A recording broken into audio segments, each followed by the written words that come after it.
Thank you, Madam Chair, and thank you all for being here. Mr. Prentice, Mr. Cantor, and Mr. Seltzer, there was a day just very recently that I was a retailer, and Mr. Michael, Mr. Kemper, Mr. Florer, there was a day very recently I was on a bank board. So I see both sides of your story. The only concern I have is, in the long run, who's going to win and who was going to lose. If I was sitting on the retailer side, and even if prices were able to come down, I know that the bankers have to make these dollars up somewhere, and those fees will end up going to the consumer. And today I'm sitting on the side of the consumer and the American and wondering who really wins in all this. The other thing that I think we need to be very, very careful of is that any time the government gets involved and sets a price or a standard or a fix, whatever you want to call it, it's a very dangerous precedent, especially for the retailers. So I'm concerned about that and not comfortable at all. But I do know that from a retailer standpoint, these cards do allow you the opportunity to sell more. And I do know from a banking perspective, these cards do allow you to make money. The issue, again, is going to be how does it affect the consumer. My biggest concern today, though, goes back to all the testimony. And Mr. Cantor, I want to, two things you did say in your testimony. You said that interchange rates should be based, in many cases, what the foreign markets charge. I think you need to be extremely careful there, too, because I'm sure your retailers would not want to have to charge what some of the foreign marketers are selling things for. I'll give you a chance to speak. And you also mentioned the word early on in your testimony, fixing fees, and that you said the banks are fixing fees. I'm not too sure you want the government to fix fees. So, again, let's be careful while we're talking about all these numbers. But here's the question I have. After all this testimony, we're still getting down to we now have an interchange fee that the Federal Reserve is saying should be at a certain amount, and they put that amount inside of a specific box.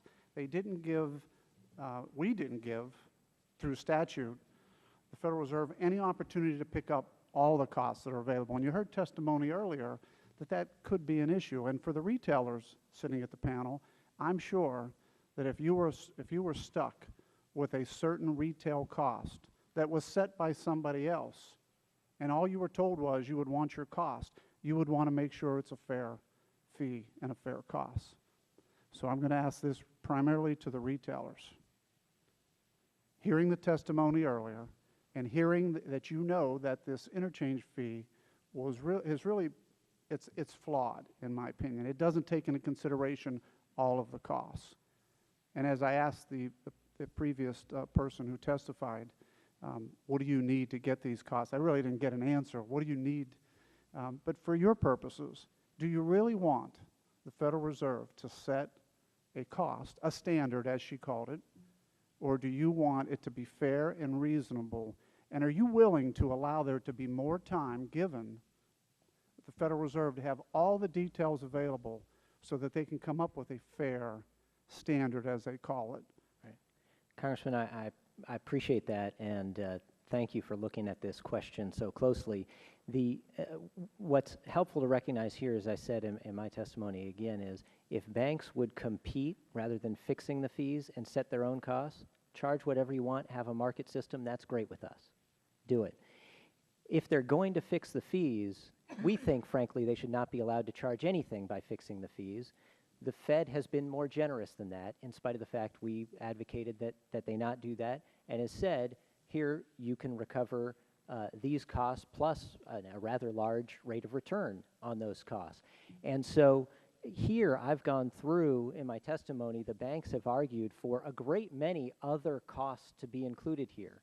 Now, some of those are costs of the network, which, as I said, aren't regulated. Some of those are costs of credit programs. I'm going to run out of time, so I just want to make sure, are you willing to let more time be allowed from a retailer standpoint so that actual reasonable costs can be determined, or are you going to stand here or sit here today and say, no, I don't want to wait any more time to have reasonable costs? The Fed has done a good job here so far. Merchants have been The Fed has said paying today fees that for they did not 15 take years. into consideration all the costs. So my question is pretty specific. Are you willing to allow there to be more time for the Fed to get all the costs outside of the box so that they can come up with a fair interchange fee? we've waited more than 10 years too long already. You're not answering my question. There's the Fed's getting it right. It should go forward. If anything, the fee should be lower.